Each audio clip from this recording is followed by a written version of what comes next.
live on YouTube, and listen back on Spotify. This is the World of Football podcast.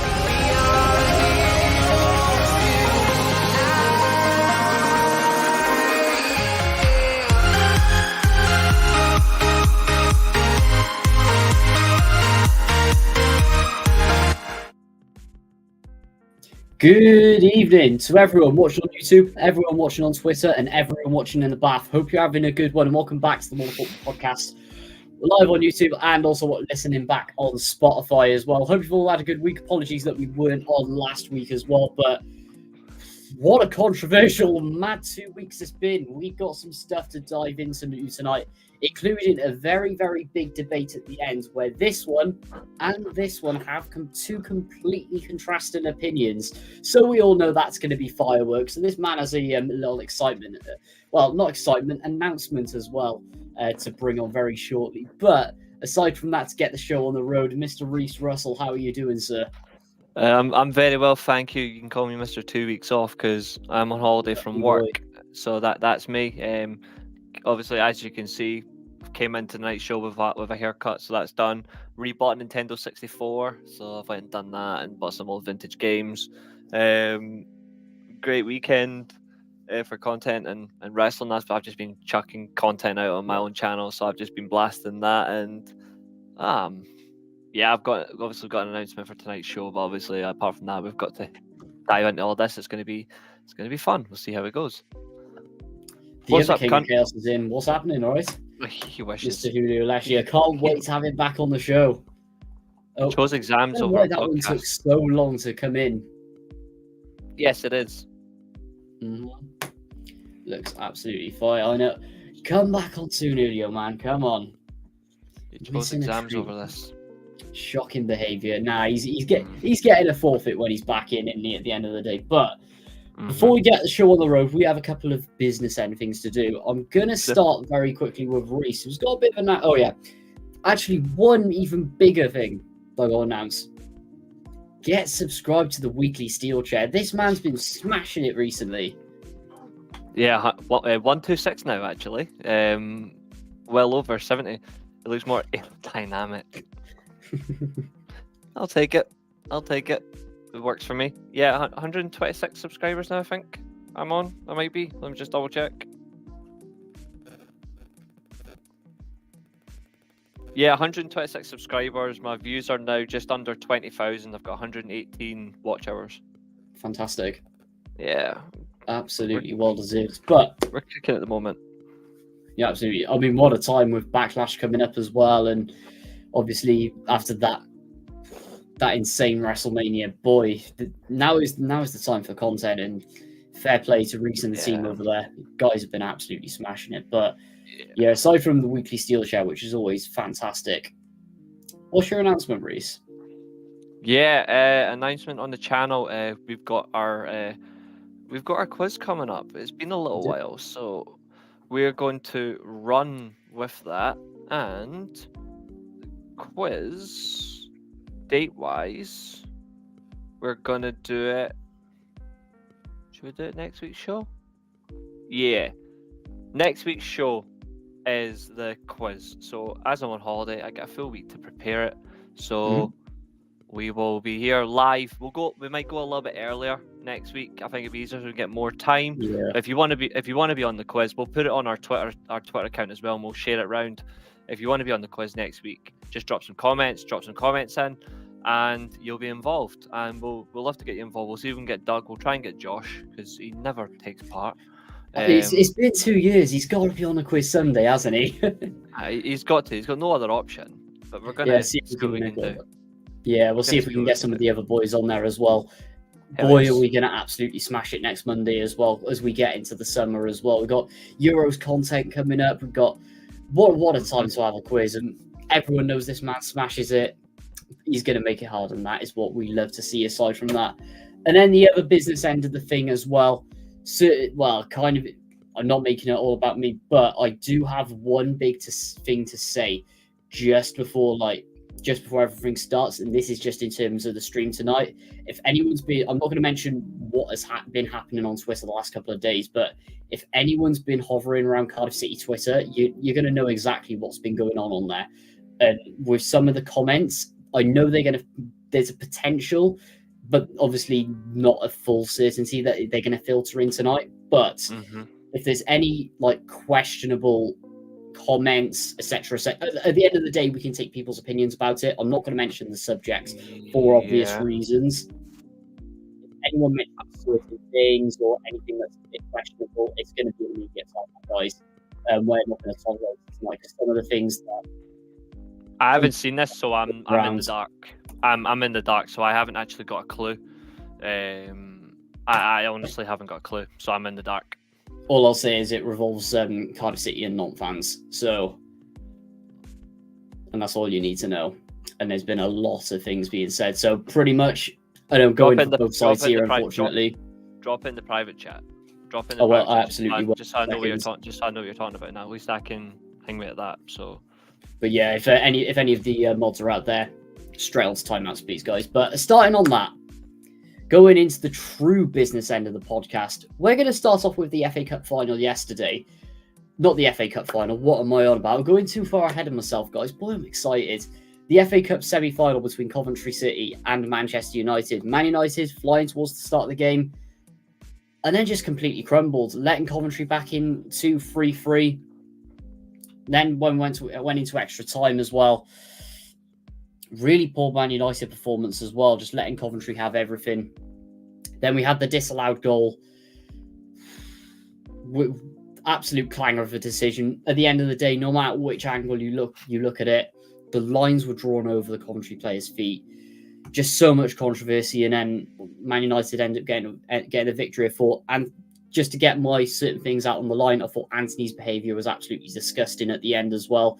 Maguire, fair play to him, being humble. And to be honest, as much as I'm not the greatest fan of Coventry in the world, I was really gutted for them because I thought they absolutely deserved the victory and to go into the FA Cup final and getting into Europe next season as well. I felt so sorry for him, Reece.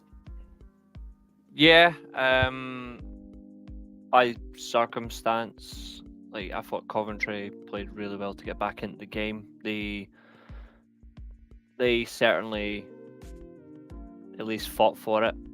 I think their heads didn't drop throughout the game. I thought Casey Palmer and Ellis Sims especially really ran the show yesterday. I have seen United fans and rival fans in general just all round coming after Anthony. I'm going to be honest, I'm the only person that I've actually seen on social media that's actually defended his behaviour. I'm the only person. The reason why is, like, obviously Anthony didn't start the game, but when he came on, his pace and his directiveness was a threat for Coventry. They kept slicing him. Like, they did not let up at all with him. Like, they kept coming at him. They kept trying to bring him down. They kept trying to take him out of the game. They had the pure cheek to cut the ears at him. So he done it back. As far as I'm concerned, it's fair game. I know obviously for us it's embarrassing that we cupped it to a championship team. But if a player's going to do it to someone, they should be allowed to fucking do it back. Yeah. So I've got no... As far as I'm concerned, all the United fans that are going after Anthony just got a fucking grip. Like, they need to grow a pair of balls and just get on with it. Like, simple as. Like, I think you're all just a bunch of wet wipes. Like, any social media fan that's coming after Anthony for this just needs to get a fucking grip. Because if they're allowed to do it to him, why is he not allowed to do it back? I honestly don't care who does it or not. It's the circumstance. So I've got no sympathy for any other fan. I've got sympathy for Coventry. I thought they played really well to get back into the game, and they kind of did deserve to go through. But in terms of them cupping their ears at Anthony, I'm glad he done it back. Fuck him. If they're allowed to snap him in half and try to injure him, then he should be allowed to do it back. If anything, I'd have done that to the Coventry fans. I would have walked up past their whole fans and just done that. So if anything, fair play to him. It's about time somebody actually fucking does it as well. Because yeah, I'm sick of certain players getting treated for where they are. Some of them, like, yeah, was Anthony good yesterday? No. I'm not going to deny that. He wasn't. And in fact, I I'd say let's be real as well. He's been If he has terrible been the majority of the season. But I'm like, if you're allowed to snap a player, try to physically injure them, try to insult their integrity as a player and a human being, why are they not allowed to do it back? It's almost like it's one rule for them, one rule for others. Yeah. So as far as I'm concerned, well done, Anthony. I actually applaud him. To hell with any other fan, in my opinion. To hell with you. I don't care. It doesn't matter if it's a position of strength. Like, it does not matter.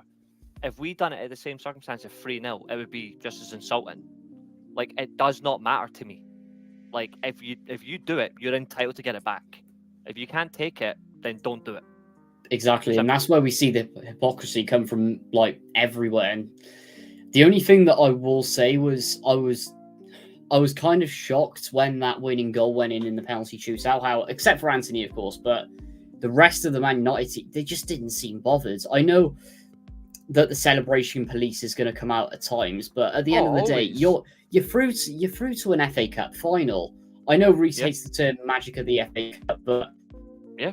And I know you guys haven't fully won the cup yet, but the fact that a lot of the players didn't even celebrate after after coming back where it was 3-3 and then winning a penalty shootout, that's like players were just like, yeah, I in a cup final. I appreciate them not celebrating for the manner of how the game went, but I've got no sympathy for any other fan that's going after Anthony. As far as I'm concerned, you're a bunch of hypocrites. Like, you'd rather call it your own player than defend them in that circumstance. I mean, come on. Like, what was he supposed to do? Just stand there? Like, if they're doing this to him, if they're physically walking up to him and cupping their ears at him, regardless of what you've done, why is he not allowed to respond? Like, do you want him just to sit down and be a coward? Like, I'm sorry, but like, I'd rather Anthony act like a man than act like a coward. So if anything, if the fact he done it to the fans, fine. But what he should have done, he should have walked past all the Coventry fans and done that to them. Yeah. You're like, well, come on then. Try now. Try cup your ears at me now. I've got all the support for Anthony, even though he played shit. I've got all the support for him. I don't care what any other fan thinks. 100%, and that's in a way fair enough as well. But that's my opinion. I generally don't care. Don't care. Absolutely. I mean, just in general of the performance as well. Looking at the stats here, you could say it was a fairly even game. Man United just throwing away constant chances, especially in the first half as well. Like, you had 28 shots. Well, we were all over them in that circumstance. It was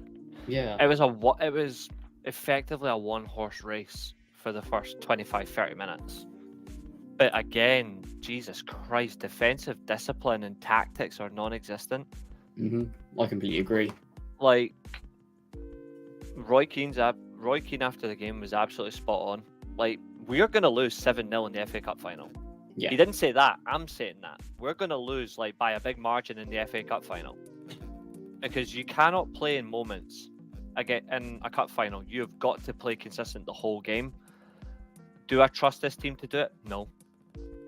I'll actually go on a limb. I will be very surprised if we actually score in the FA Cup final. Because there's no way. Erik ten Hag yesterday, after that game, regardless of the result, should have been told, that's you, bye. He should have been given his pink slip yesterday. That was it. Yesterday, regardless of the result, I would have sacked him in the tunnel. I mean, you can't do this.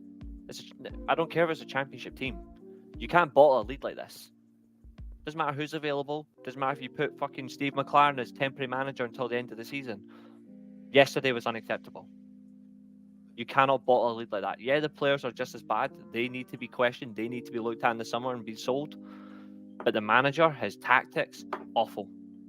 The question that I've got to add as well, Reece, is did we see sort of from the 70th minute and beyond just this little bit of arrogance from the Manchester United players, thinking, A, it's Coventry, like they're a championship team. B, we're 3-0 up. There's no way we're gonna end up losing this now. Let's just pass it around the back and have a leisurely kick about. That's what I felt, especially when watching between the 70th and 90th minute, and just Coventry gave it their all. Like defensively, they were just half asleep, felt like they were on the beach, and that's where you get absolutely punished. And we've seen it time and time again in the FA Cup and in general cup competitions where players just switch off when they're in too much comfort. And Coventry really exposed that. And Mark Robbins, what a job he's done by exposing it as well. And the fact they got right to the end of the FA Cup semi-final with a team that's won it talking 6, 7, 8 times, that's absolutely fantastic. What a run they've had. Well, 12 times, but yeah, there's generally just no...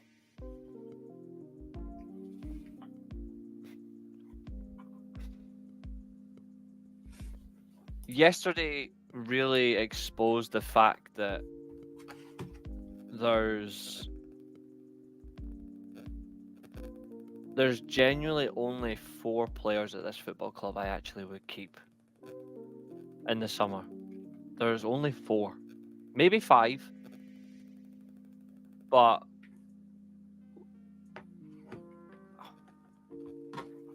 this is the problem I have with football fans that stan players.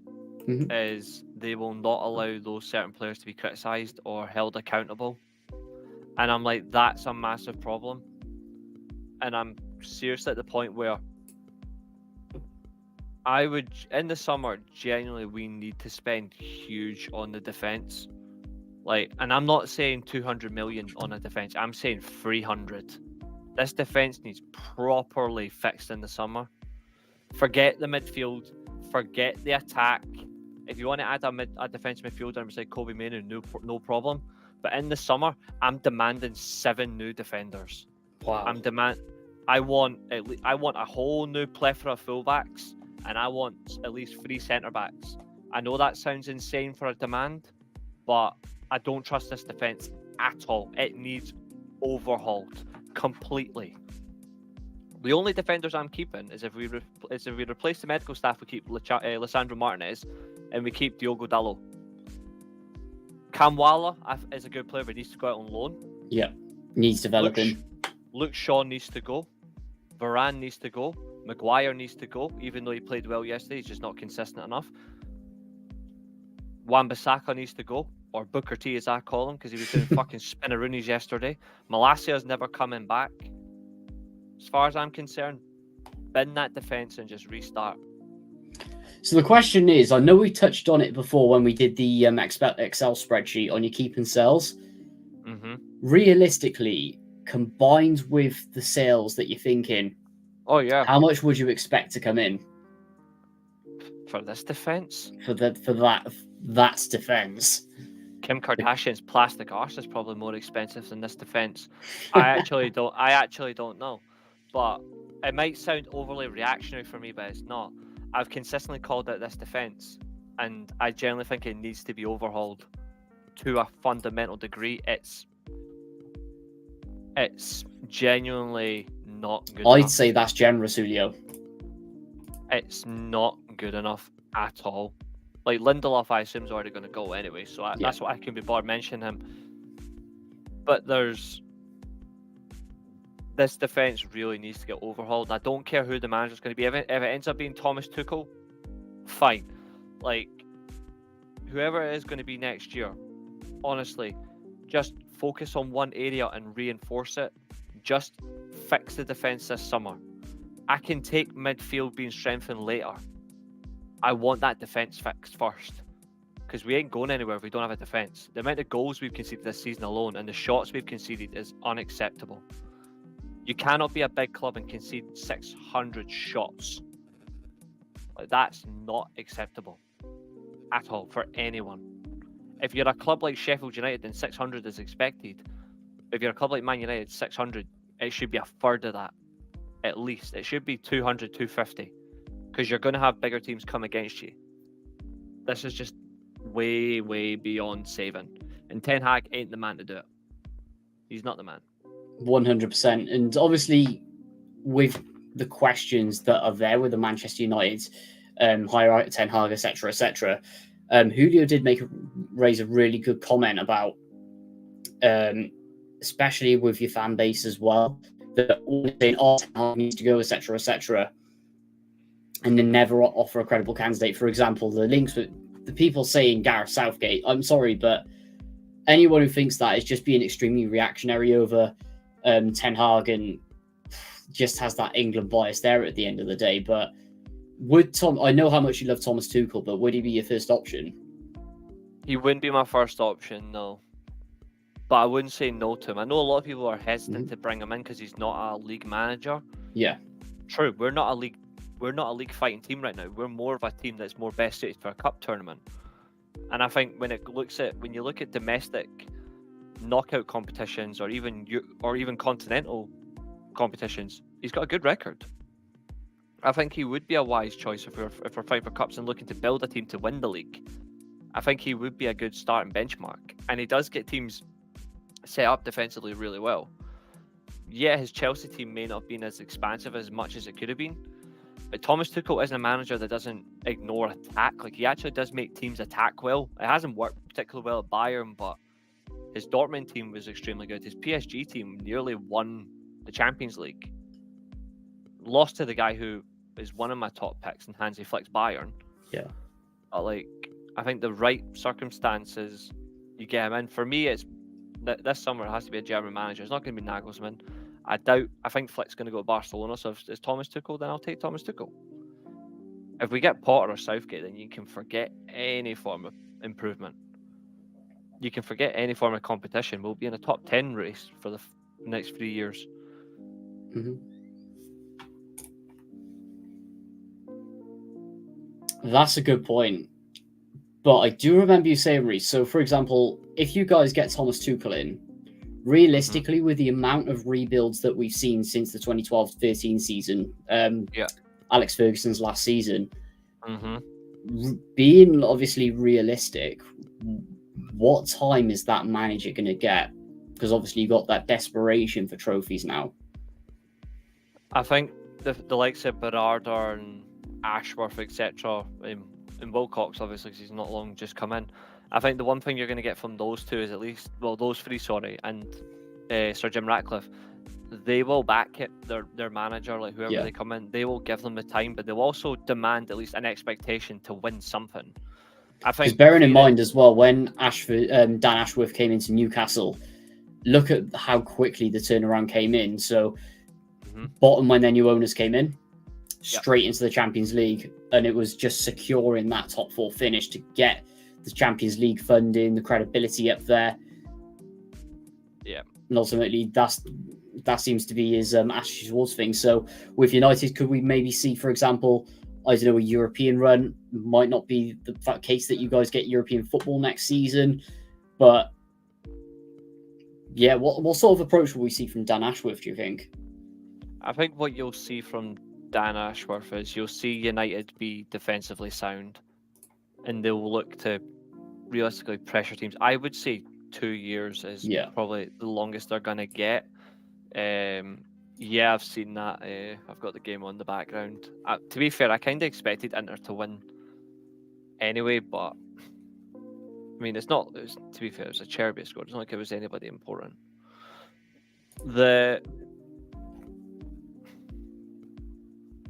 I think what United need to do, though, for me, most importantly, is whoever is the new manager, it needs to be the same style going forward. So if it is a German approach, if we do get Tuchel, for example, the next manager, theoretically, has got to be like a Matthias Hassel or a Nagelsmann or a Hansi Flick. It can't all of a sudden go a Spanish approach. Like, I want them to actually maintain consistency all the way through, style for style, who comes in, who doesn't. That, for me, is important. If we don't do that, then it's a joke. Yeah, like on that approach as well, that's the one thing from an outsider that I have not seen with Manchester United. So you've gone from obviously Moyes ball, which is very direct, going in for the wins, and that was just a capitulation. Ten Hag ball, which is the standard Dutch way, the 4-3-3, etc. Free-flowing football. Then you move over to the Mourinho approach, which is the defensive and part of the bus approach. Very, very direct. And then you move over to Ole Gunnar Solskjaer, who knows what approaches was. And then obviously to the Ten Hag approach, where he doesn't even bring in his style of play because he tries to fit with the pattern, and it just hasn't worked. So if you, as you've said, if you can go to the Spanish approach, that's another ideology. There has to, with your appointments, there has to be something there, which I completely agree with. But yeah, see what Julio said here. I wouldn't. That's very true. I wouldn't mind yeah, that's true. I think that's the important thing is I think Man United have a little bit of a spine there, though. The same way. Yeah, I think Pellegrini to a degree actually played the same way as Pep. It's just Pep was more. You could see more of the control from him, whereas I think Pellegrini was more about we're just going to attack teams consistently and we're just going to be really fundamental, but it was still the same discipline. Like, if we didn't go down a German approach, then I wouldn't mind a Thiago Motta as a progressive up-and-coming coach. Like, I wouldn't mind Thiago Motta. I think I really rate his work at Bologna. But, again, I don't mind a pragmatic approach. We're not going to get an Ancelotti, but there is obviously pragmatic managers out there that work. To be honest, I wouldn't mind Ernesto Valverde from Athletic Bilbao. Good shout. Like, I think he's done really well, and I wouldn't mind him either. I think there's some decent shouts out there, but it's really been what we would look at. We're not going to get Xabi Alonso. I doubt we're going to go for a Diego Simeone or an Allegri, but I think whatever United go for, it has to fundamentally consistently stay the same way each time. Yeah. I think Mancini would have been a decent shout, but like regardless of the fact he's ex-City, I don't care if he's ex-City, I would have taken him. Yeah, Pellegrini was a very good stand-in. Yeah, because fair play to Man City, they smashed him. The only thing that let Pellegrini down was defence. But like attack-wise, it was really good. I mean, at the end of the day, with Pellegrini, just to touch on it as well, in Pep's first season, in particular in goals, we saw it where Pep really suffered. And the amount of changes he had to make in the following season when he got that ridiculous title win. Yeah. He could just overhaul everything. I know he had like Fabian Delph at left back and struggled for the whole season, but yeah, the amount of changes that Pep had to implement, you're going to see the same at Manchester United, and it's sort of in a way a similar scenario where up the pitch you're fine, but in defence and you got to bring Ralph Rangnick's terminology into this as well. It needs open heart surgery. Absolutely. Like right now, I think if he leaves Juventus at the end of the season, I wouldn't mind taking Allegri. Yeah. Because right now, I wouldn't mind just a pragmatic approach where United get defensively organised. I doubt he would bring his back three, and I think we would play the back four. But we've seen how flexible he is with a back three and a back four. I think it generally would work. And he knows how to win. So I wouldn't be against it. And since Juventus fans want him out, go and get him. Absolutely. That's a good question. I wouldn't mind that. Like, I wouldn't theoretically mind it in terms of like the coach. Would we back him? I don't know. But I wouldn't say no to it. But if Allegri was available, I'd have Allegri over Mourinho. Just for the consistency, though, in my opinion. I think that's the only difference is he's maintained at a higher level. Mourinho's went around and done well. But I think that's the major difference is about the distance. 100%. We wouldn't re-sign Lukaku. We would not sign him. And good. Now Lukaku's the thing is, imagine spending 90 million for him, getting rid of him for just nothing, re-signing him for 20 million, and he's just atrocious again. Exactly. That would just be the most Manchester United thing ever. But yep, he's just not even his backup. He's terrible. There is no vision. If any football fan wants Lukaku at their club, they've got no vision. Yeah, you don't want to win. Oh, that's interesting. Apparently Allegri's considered for the Bayern job. Oh, weirdly enough, that would be interesting because I've always said that, we need to see the Bundesliga have like a little bit more defensive. To be fair, I was getting confused with Chelsea on that. A little bit defensive solidity. That's what we need. United's best football is when United were defensively strong. Because when United had a very strong defensive foundation, we then attack teams so much better. And if Juventus get Conte back, then just take fucking Allegri off them. 100% agree. But I think aside from that, unless you have anything further to add, Reece, I'd like to touch on the other semi-final, your opponents. And just the thing I want to know is, how didn't Chelsea win that game? Because it just seemed like they were all over them. Honestly, I've got no idea. Because when you look at it in general, they were by far the better team. Yeah. Chelsea were by far the better team against City. But it was similar to against Real Madrid when City were the best team. Like, they just could not contain them, and then once they let the opportunity slip, they got punished. And that's the difference.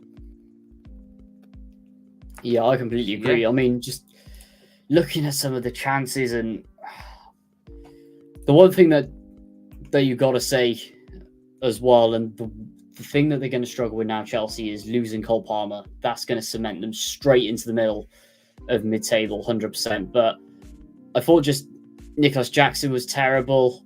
Just in general, absolutely standard at the moment. But just the way that Chelsea are, and if I was Pochettino, I'd just be so frustrated at this point, and maybe even walking at the end of the season, because the amount that he's throwing into this, and you can see what he's trying to do, is just with this group of players, it is absolutely not working.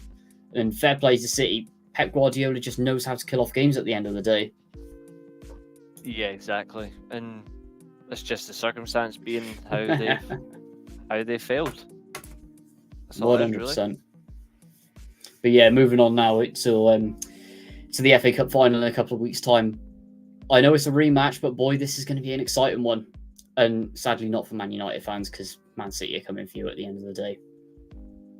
Not to put the final nail in the coffin, as we said earlier, but oh wow, Leeds are 3-2 up against Borough. God, they've come back well. But moving on to our next huge topic, aside from that, what a weekend of controversy it's been, Reece. And I don't even know where to start, whether we start with the VAR decision in your final, or if we start with Nottingham Forest sweep, but there's so many contrasting opinions on this weekend, isn't there? And just the absolute sheer incompetence and just head loss that we're seeing across the board at the moment, just in terms of refereeing. You could say the same for the Aberdeen game against Celtic in their semi-final as well. Like, that was like, how was a penalty not given? Like, they were clearly robbed of a penalty. Celtic did not deserve to go through. That's not pure bias coming through. That's just a pure fact. Yeah. Like, Celtic did not deserve to beat Aberdeen in that semi-final. Like, and also as well, like, the decision just to carry on playing, like, they didn't allow them to substitute their goalkeeper. Like, for the shootout, like even though he went down for several minutes, you still let them play on. I'm sorry, I find that extremely disgraceful. Yeah. Like, that's another thing from refereeing decisions. I was like, how can you not let them replace their goalkeeper? Pathetic. In terms of our game, there were some decisions that were quite questionable, like the penalty decision. 100%. Like, the penalty decision definitely was weird. The offside, very, very marginal. Yes, it was right, but I'm surprised that they'd done it. Like, it was the smallest of margins. Like, if that had been next season, that would have been a goal. Yeah. That will not come into effect next year. That will not be a factor in the offside rule, which is actually good. But it's just the whole manner of it that leaves me finished. In terms of the Chelsea game, there were so many poor decisions. And Forest, well, less said the better. They're just an absolute joke. I mean, at the end of the day, and I think we do need to get onto this. And as I've always said, my opinions on these sort of things will always be a nuanced opinion. I'll look at both sides of it and sort of make my own moan up from it. I'm not going to jump on any bandwagons here, but I can see why Nottingham Forest have done it. And I'm really glad that a team has called out the absolute incompetence from the PGMOL. However, the way they've gone about doing it, A, is extremely childish. B, it's just going to shoot themselves in the foot. And C, at the end of the day, there is a massive problem with refereeing in this country, and we can see it across the board, as we just discussed as well. And we've been discussing for years at this point. But if you want to make change, by doing things like this, it's just going to make the problem worse, and it's just going to kick the can down the road for the problems to be sorted, and it's just going to get you into bother. Because at the end of the day, as much as I don't want them being punished, I think they should, just because of the manner they've done it. But because they actually do have a standing point to make, I think at maximum this should be a fine, and that's a full stop for me. Yeah, I think that's reasonable to go with. I think that's reasonable. Amazing. But the one thing that, and I'll ask you as well this, Reece, but with the refereeing appointment or the VAR appointment, the fact that Forest reported it, that there was a Luton fan actually controlling VAR, were the PGMOL wrong to not pull him? Or is it a good decision just to leave it there? Because at the end of the day, it's just going to expose the referees for their bias. And if the investigation comes back to say there was corruption there from PGM, even though they'll probably cover it up, now I'm not accusing them of anything, but it is a blown fact there, then I think this is genius from Forest on the other side of the story. Yeah, I certainly think so. I also question why another particular referee, why the Man City game, why the referee who's actually a referee, funnily enough, for Abu Dhabi, is allowed to referee their games. I think it's very interesting decisions across the board from for who's doing what job. There's also obviously been requests for audio to be released as well. I think that's good, from what Forrester said. Yeah, it'll definitely reveal some key points. We'll see what happens with that, of course, but sketchy. Yeah, absolutely. So I know obviously there was some grim decisions in it, and I totally back why Forrester frustrated, but if it comes back to say that there was no issue with it and all the VAR procedures were followed, etc., then would you be pushing for an even bigger Forest punishment? Oh yeah. And the question is, how extreme would you go? Swap positions with them with Luton and just give Luton the relegation safety and then relegate Forest. Fair enough. I mean, at this stage of the season, that is entirely possible as well. Oh yeah. But yeah, it's going to get interesting either way from here. But yeah, with the audio recordings in particular, just what we've seen this season as well, and I'll touch on it very quickly. Would you like that being brought in for every single game next season, or will we just say, right, mic the refs up so you can hear every single thing they're saying, and the same with VAR? Or has there got to be some sort of silence from there? Just to avoid too much scrutiny? Because I think it's got to be everything. I'm all for it. It's time. Yeah. I completely agree. But anyway, moving on to our next one. Boy, we're smashing it through very nicely and quickly tonight. The Premier League title race. Boy, is it hotting up. And yeah, lots of position shuffling. Liverpool scraping by Fulham. Had a very good end to the game, to be fair to them. Got Arsenal, Chelsea to decide tomorrow as well. Tied on points. Man City just creeping behind. With what you're seeing at the moment, Reece, I know Man City have got the game in hand, which can really propel them up there, and they are the informed team in the Premier League. What are we saying for the top three? Because it's just squeaky bum time at this point. Yeah, I still don't think Arsenal are in this title race. Right, regardless, they're top of the league, but they're not actually in the title race, in my opinion. They'll fade within the next two games. I don't particularly rate their chances I mean, the lesser of three evils is Arsenal win the league, but they're not going to. I still think it'll be City.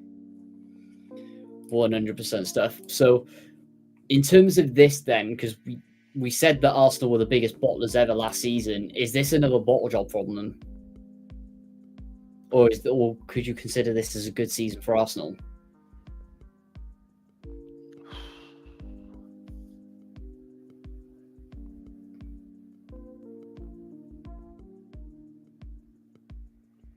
I still don't think. I think it's good in terms of like improvement, but in terms of overall, I don't think it's good enough in general. Regardless, it's an improvement, but it's not enough.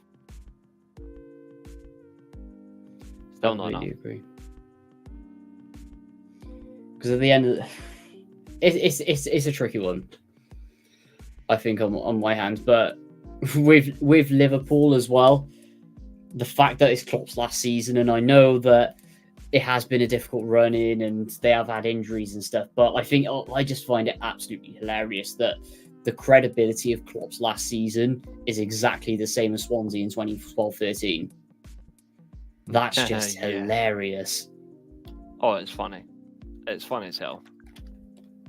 It absolutely is. Great to see Klopp's farewell party go in there, but anything that's even closer than that is the Championship. I mean, we'll touch on it very quickly, Reece, but as we said the last couple of weeks, it's just a revolving door up there, and no one wants to win the league. I mean, let's have a look at the top teams. I know Leeds are winning at the moment, but second place Leeds, 1 win in the last 5. Leicester, only 3 wins in the last 5 and 2 really poor losses there. Same going for Ipswich, who've only won 2. Southampton, well, they're pretty much out of it as well, as they bottled it to certain someone, but they did. Is this the best or worst title race of all time? Because I don't know what to say, to be honest. And there's your answer. Oh yeah, doing the Daniel Farker approach. I think it's really a reflection of that. Yeah. I still don't. I think the only team that deserves to come up is Ipswich. 100%. And I hope they win the league. I hope they do. Don't know if they will though. But yeah, it's definitely the playoff money, and that's why Leicester do not deserve to come up. They're deliberately going for the playoff money now because of these charges, which I think is a disgrace. If they want to get promoted, then fine, but they should be denied the money. I think it's insulting. I agree on that as well. Because at the end of the day, if they don't go up, then they're being absolutely stung by the EFL with points deductions, embargoes.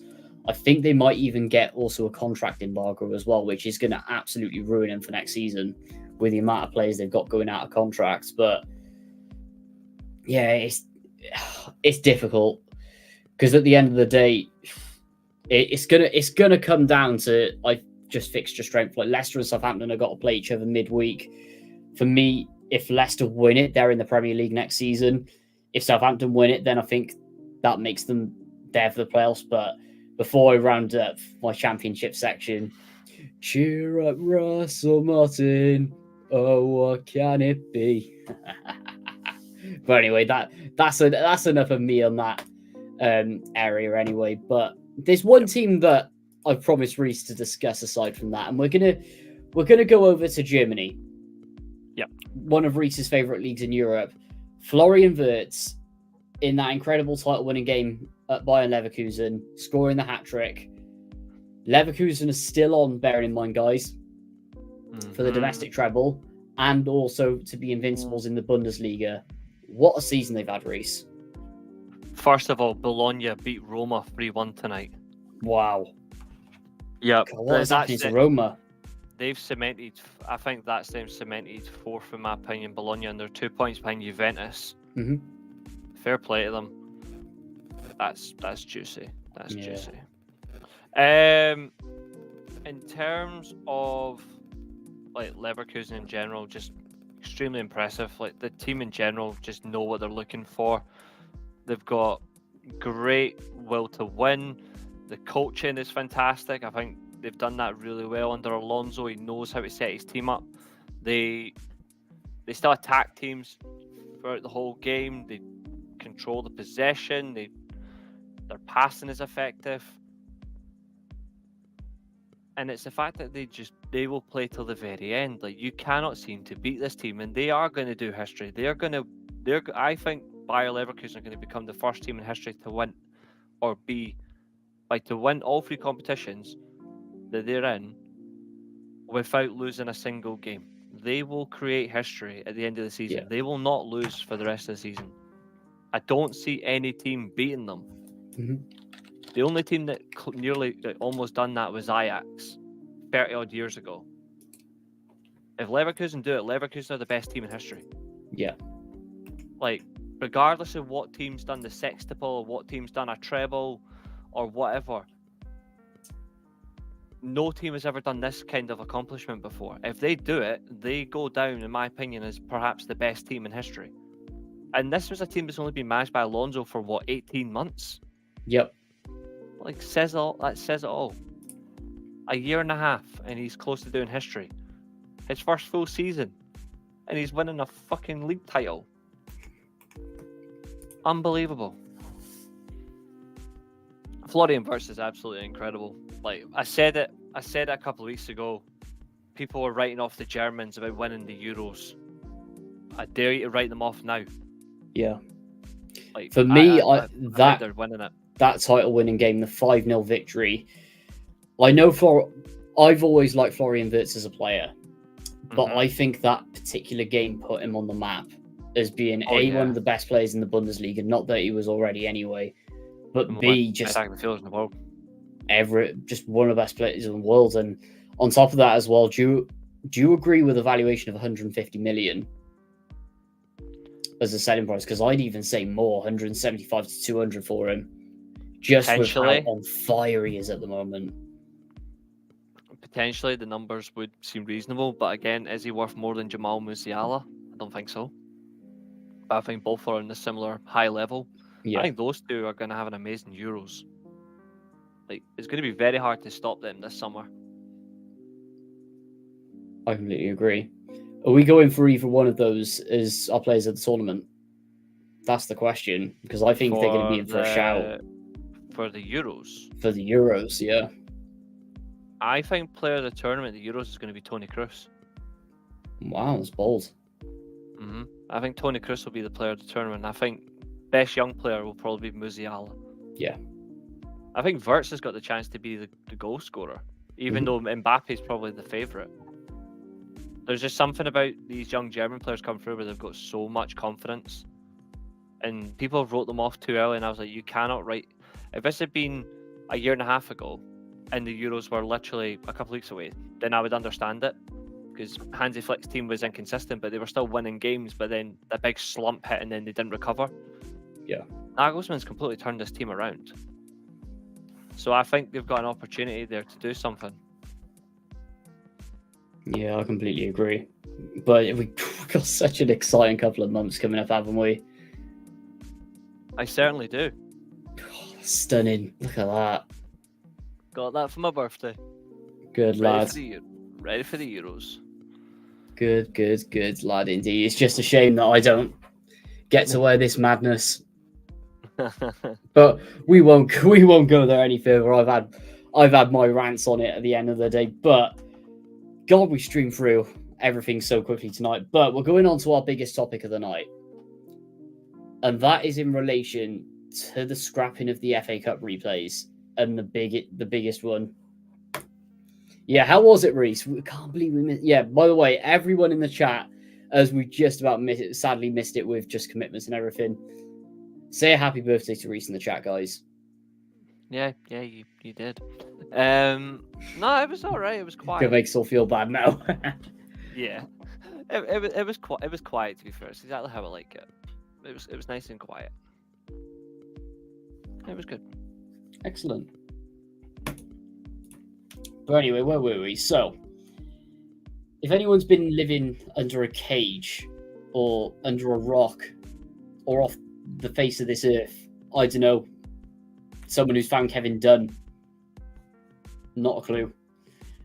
But, or scouting for Madeleine McCann. Can't find those remains. You won't find those remains. You won't. But in that case, for anyone who doesn't already know, the FA have decided to scrap replays and in the FA Cup. Now, I have a contrasting opinion on it. Reece also has a contrasting opinion. Two completely different ones. So this is going to be fiery tonight, guys. But so obviously, replays are scrapped. Only the 20 teams at the top are consulted about it. And I fully understand the reason that it has been done is because of the new Champions League format, adding even more games, which just completely kills the calendar at the end of the day. It does. But sadly, for the teams that are outside the Premier League, even outside the European places, I think this is a costly blow. And especially the fact that it's going to cause this sort of elitist mentality at the top with the scrapping of the replays. And the question is where is this funding for like the teams in the Championship and the teams lower down going to come from? And I think it's absolutely dangerous and kills the FA Cup even further when it should be the premier tournament in the UK and the event that everyone looks forward to. Like the FA Cup final used to be an event. Now it's just something that happens for me. It's so sad, and I'm just disgusted by it, to be honest. I mean, I'm not, for different reasons. I mean, I get why people are thinking of an elitist mentality. For me, it's totally different. I think replays are generally just a disgrace. Like, I think it adds more games, as I said, it adds more games to the calendar that physically just isn't possible.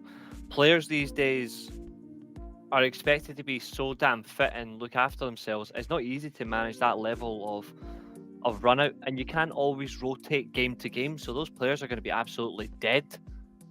I also think as well about travel.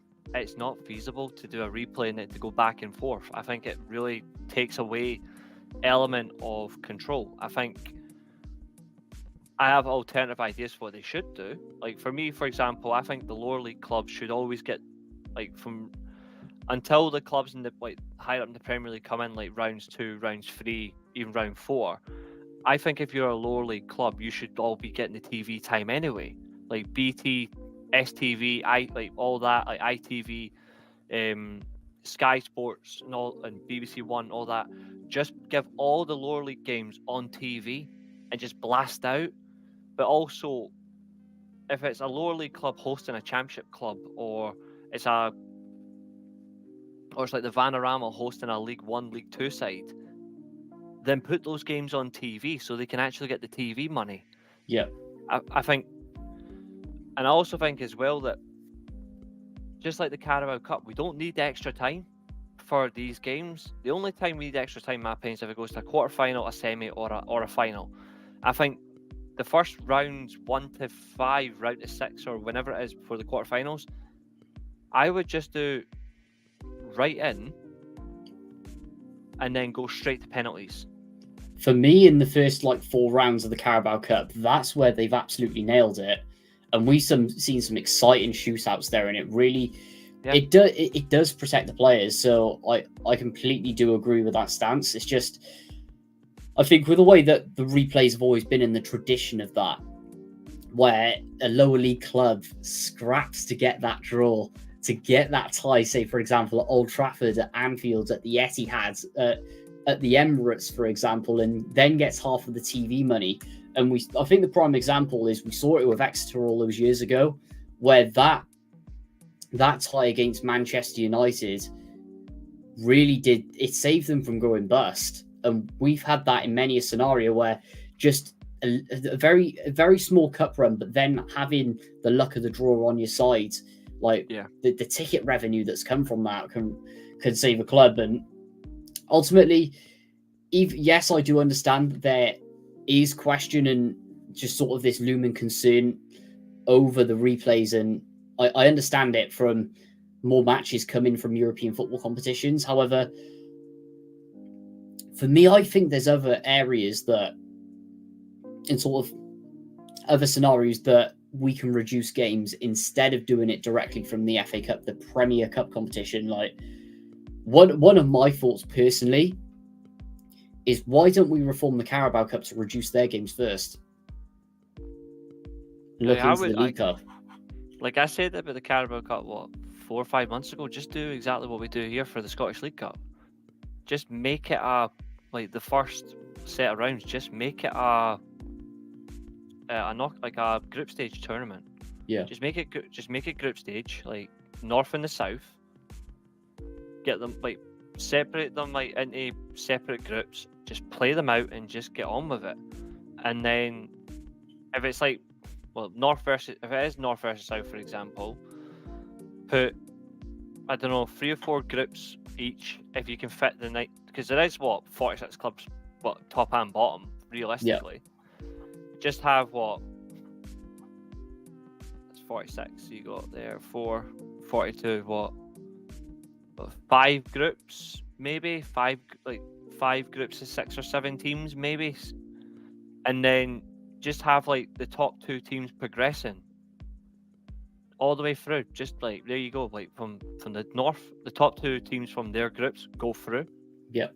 Then from the South, the top 2 from them. There's your quarterfinals or your last 16 or whatever. You play them through all the way to the final, and the tournament's done by end of February. the year. Yeah.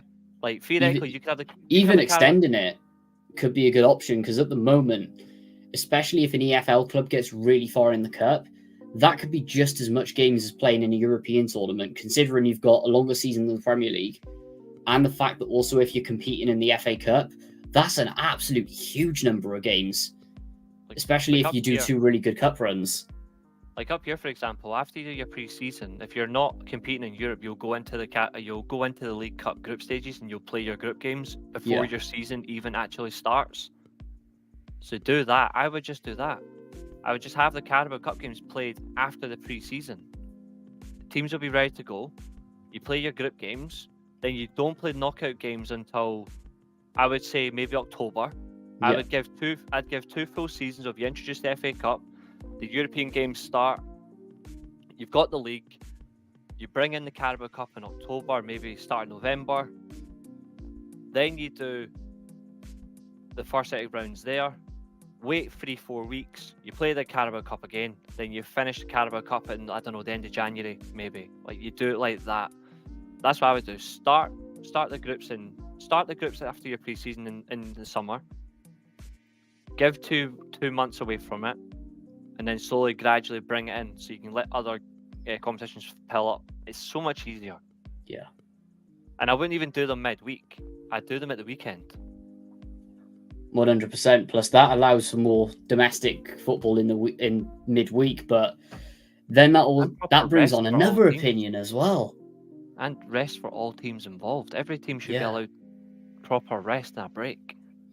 Because at the end of the day, with the way that the EFL schedule has gone, in particular, I know it's sort of less with it in the Premier League, but the way that Sky are planning the games are absolutely disgusting, even in the Premier League as well. But in the Championship, you've got, I'd say, about 14 rounds that are played midweek, and some of the fixtures and the travelling time, which punishes fans, and the fact is some of them aren't even on TV, is disgraceful. Yeah, that's not. I think the most scandalous one I've seen this season, I know it relates to us, is Middlesbrough against Cardiff, 8 o'clock on a Tuesday. It's the same with It's disgraceful. It's the same if you're a team in the south of the Premier League and it's a Sunday night or something, and you've got a game that's way up north. Imagine being a Brighton fan on a Sunday afternoon or late Sunday, and you've got to travel from Brighton, which is right at the very bottom of England. Yeah, isn't it? Brighton? Yeah. Yeah, Brighton's that far down. Yeah. Imagine traveling from Brighton. You have to play a game against Newcastle on a Sunday. I'm sorry, but that's just disgusting.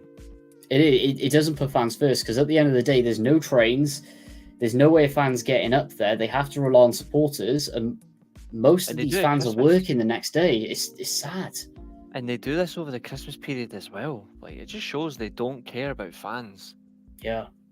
And the fact even some of these games of the Premier League now, they're only given 2-3 weeks notice for moving these fixtures, when for a away game that an away fan really wants to go to, they've booked the train tickets, they've booked the hotel rooms if they have to, and now they have to change plans like that. It's disgraceful. And they don't get the money. They don't. And they don't get the money back. You'll be lucky if you get the accommodation changed or you get your days changed. You'll be lucky if you even get your money back. Yeah. Like, it's disgraceful. Plus the time you've had to take off work. Hmm. You're not likely to get that back unless you've got a really good management team above you. It doesn't always happen. It's just a joke. It's completely unfair.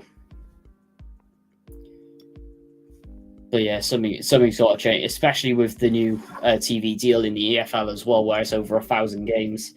That's the one thing that does worry me, because more games are going to be on TV, and the way Sky are going, it's nerve-wracking. But with the Carabao Cup, the thing that I would say to level it out across the board allows the Premier League to get, obviously, their rest, etc., and the clubs in Europe. I know I've said it before a lot of the time with this method as well. The clubs in Europe to get their rest, and with the new Champions League format coming in, I think this will benefit the lower league clubs a lot more as well, especially in the EFL. But that is for anyone that's not in Europe, doesn't go into the Carabao Cup, and then whoever wins the Carabao Cup gets a pass into Europe, which means they cannot defend it. And ultimately, that's going to see a different winner each season. And that, for me, that makes it so exciting, because, say, for example, Chelsea has a really poor season, no European football, etc., they have that chance to redeem themselves. And then that keeps those teams in Europe away from getting overstrenuating their players, and allows the money to filter down a little bit. Like, at the end of the day, it's sadly not a direct solution for the non-league clubs, even though it is keeping replays, but it's propelling the EFL a little bit more. And to be honest, I think that could be a really good approach, and see some really exciting cup finals and winners. Potentially. And I If do that see where you're works. coming from. The only thing is, though, is I think it's unfair to deny a team an entry into a tournament. Because Yeah, we've seen the FA do it before. The FA tried to deny Man United from competing in the FA Cup because we had to go and do the Intercontinental Cup after we won the treble. I remember that. I don't think it's fair to deny a team an entry to a tournament, but I definitely think there should be a manner of how you go about it, though. I think to deny them, there's some fans who don't care about trophies that would definitely be fine with not being in the Carabao Cup because they're clowns. Yeah. But I would hate to see the difference.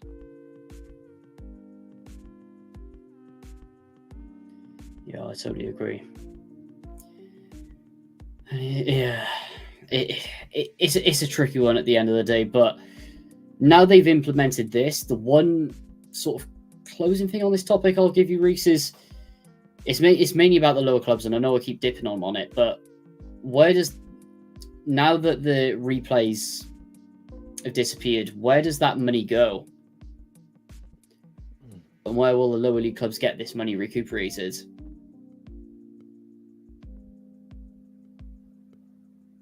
I'm not sure, but I still think like they need to be given all the TV time. Yeah. 100%. There's too many channels not to put them on TV. Like, it's baffling. Or even encourage them to do like through like their online service. Like they'll all have like their own club websites to actually spend for it. This is what I find this interesting. So the EFL has this thing called iFollow. If the club doesn't have their own like club channel, for example, we got Cardiff City TV, there's Clarets TV, there's loads of them. Same up here, there's so many. Yeah, that's being scrapped next season, and it's all going through Sky. That's not good. I think that's absolutely disgraceful, considering the prices that are being charged from them. Not many people can afford Sky. I think it's harsh to take that away. Like, I think surely you should be allowed to just watch games on your own channel, like your own club's channel. I think there's nothing wrong with that, because it means that they're getting the money, not Sky. Exactly. And look at the approach that we had, for example, in lockdown. Anyone who had a season ticket, if there was an away game or something, you were able to watch it. Exactly. And that was it. Even if there's a small fraction of an increase into your season ticket, just so you can put the games on TV on the club website, then that's a good thing. But at the end of the day, will that stop people going to it? There's so many nuanced opinions, isn't there, Reece, on it? But I mean, like, there's either way, no matter which way you take it, there's going to be someone upset with it. Like, I can watch like say Man United TV and Rangers TV on like my PTV. Yeah. But like, you should be allowed to watch. Like they'll always have games for their fans on on that that TV platform. They should be allowed to have those games on there. I don't see what the issue is of not letting them do that.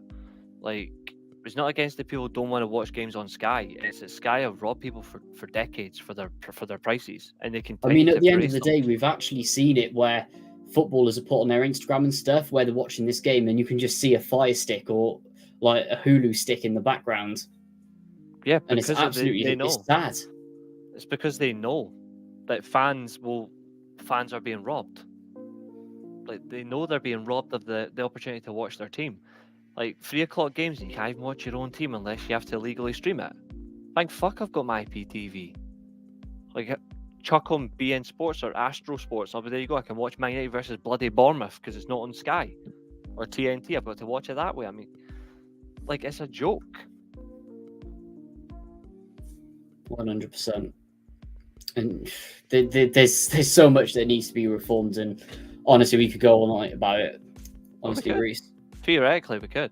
Football's just broken, and like the biggest insult for me, and I know obviously you've got it might be a little bit different up in Scotland with the way that they portray your game and everything, but Cardiff and Swansea matches, in particular, like South Wales derbies, a game of significant national importance in Wales, that's stuck behind a paywall on Sky. Yeah. For me, I think that is absolutely wrong. Well, I think more local games need to be broadcast. The fact that Scotland games are on Premier Sports says it all. Scottish Cup games are on Premier Sports. You can't even cancel subscription on Premier Sports until you've done a full year's worth of payments. That's disgraceful. You've got to do, if you want to watch it for the first month, you've got to pay like what I think it's $9.99 or something for a month, and you cannot cancel it until the year's up. I only recently done mine at the end of January, and I guess of like my PTV I was still using both, but generally it's so bad that I eventually got to cancel mine. And I'm like, I've tried numerous times to cancel it, and they're like, no, you got to do the full year. And I was like, I haven't used this service in months. I don't want to use this service. No, you've got to be a year. I was like, well, you can keep stealing money from me. Like, it is theft. Like, a lot of people are going to say, well, you signed up to the service. Yeah, I signed up, and then I actually actively tried to cancel it after the first month of payments because the games I wanted to watch were already over. So I was like, no, as soon as I got my IPTV, I'm like, no, I'm just going to watch the games on this version of Premier Sports. It'll cost me nothing.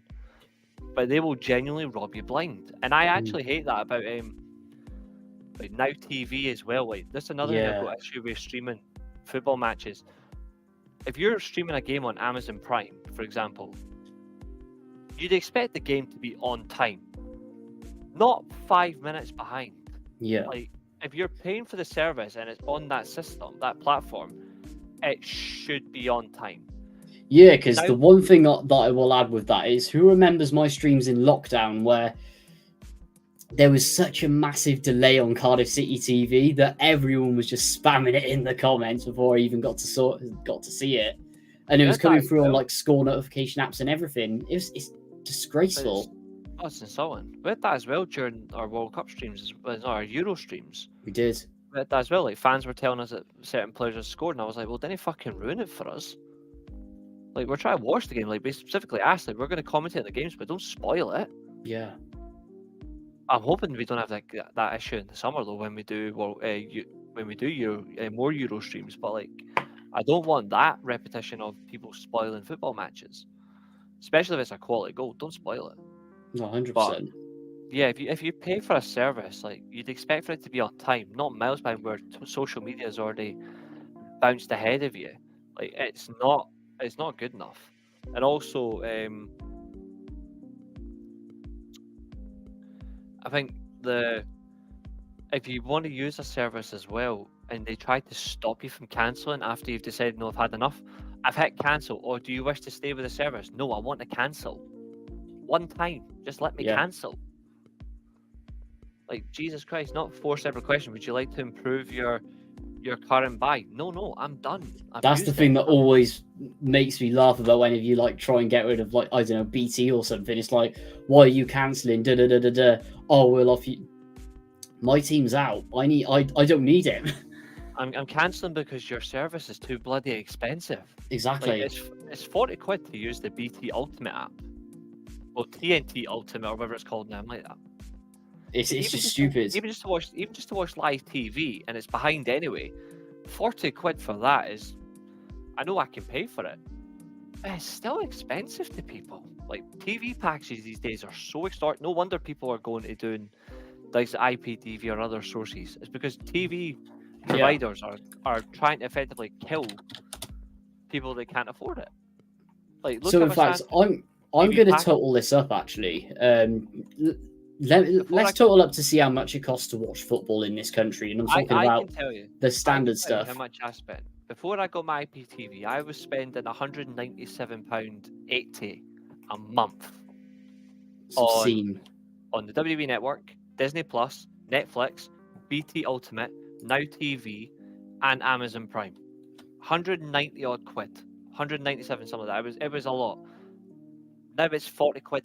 Now it's just 40 quid to get a Fire Stick, and the IPTV cost me nothing.